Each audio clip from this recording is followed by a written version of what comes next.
Setelah sekian purnama, akhirnya saya kembali menapaki jalur berbatu khas Taman Nasional Gede Pangrango. Tujuan saya bukan untuk trekking sampai puncak.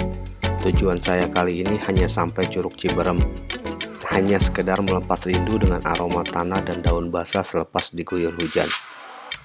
Sependek ingatan saya, secara umum jalur pendakian Cibodas tidak banyak berubah. Hanya sekarang terlihat lebih ramai. Tapi bukan oleh pendaki, tapi oleh wisatawan. Sepertinya air terjun Ciberem bukan lagi monopoli pendaki.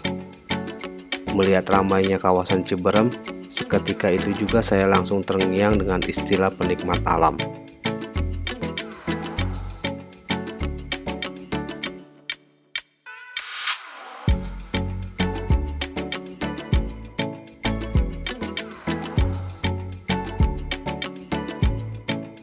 Akhir-akhir ini dunia pecinta alaman sering dilanda kabar duka.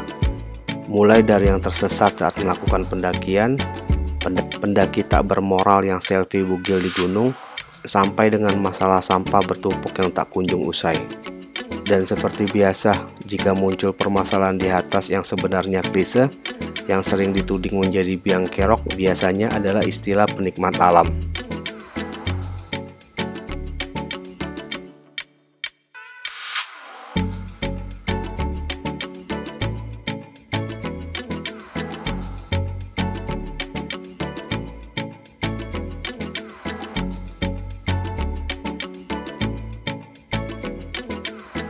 Mereka yang tersesat di alam, mereka yang masih melakukan perbuatan tak senonoh di gunung, atau mereka yang masih buang sampah sembarangan saat pendakian adalah penikmat alam, bukan pecinta alam.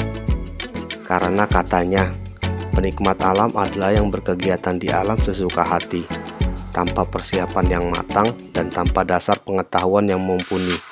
Yang penting bagi mereka adalah enjoy. Sementara pecinta alam adalah mereka yang memiliki dasar-dasar ilmu dan arah pendidikan yang jelas dan berjenjang. Katanya lagi, penikmat alam lebih menekankan gaya hidup hedonisme, sedangkan pecinta alam lebih menekankan pada edukasi tentang alam dan perbaikan-perbaikan dalam lingkungan.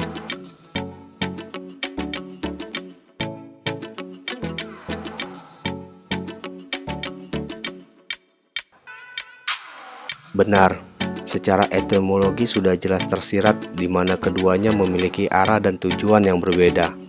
Meskipun space, ruang gerak aktivitas yang dipergunakan keduanya sama, yaitu alam. Namun perbedaan itu tidak hanya sebatas istilah saja. Tetapi langkah yang dijalankan seorang pecinta alam lebih populer dengan gerakan environmentalismenya.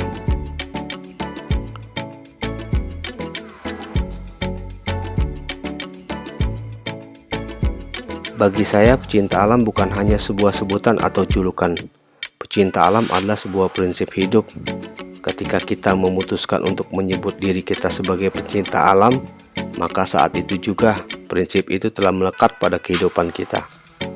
Coba tengok kembali ke diri masing-masing. Apakah kita sudah mencintai alam secara kafah? Atau apakah kita sudah mempunyai perilaku hijau, perilaku ramah lingkungan, meski kita sedang tidak di alam bebas? Jujur, saya belum sepenuhnya berperilaku hijau. Makanya saya belum berani mendeklarasikan diri sebagai pecinta alam.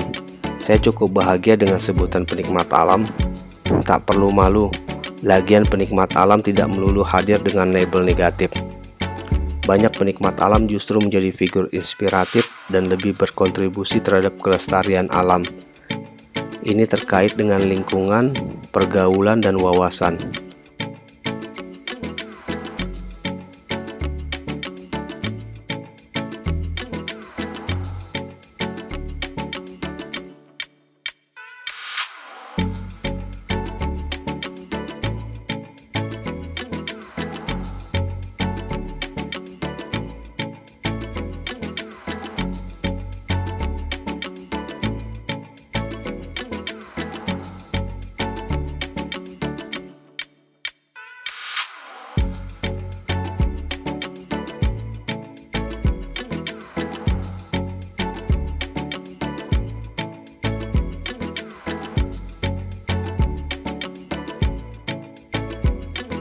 Saya kenal dengan sosok penikmat alam.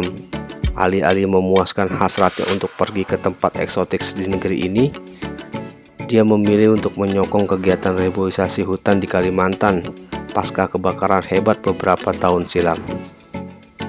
Kita tidak harus menjadi pecinta alam dulu untuk bisa mendaki gunung, menjelajahi hutan rimba, atau menyusuri pantai. Asal saat kita di alam, kita tahu kemampuan diri kita dan di mana kita berada. Dan yang terpenting, jangan buang sampah sembarangan.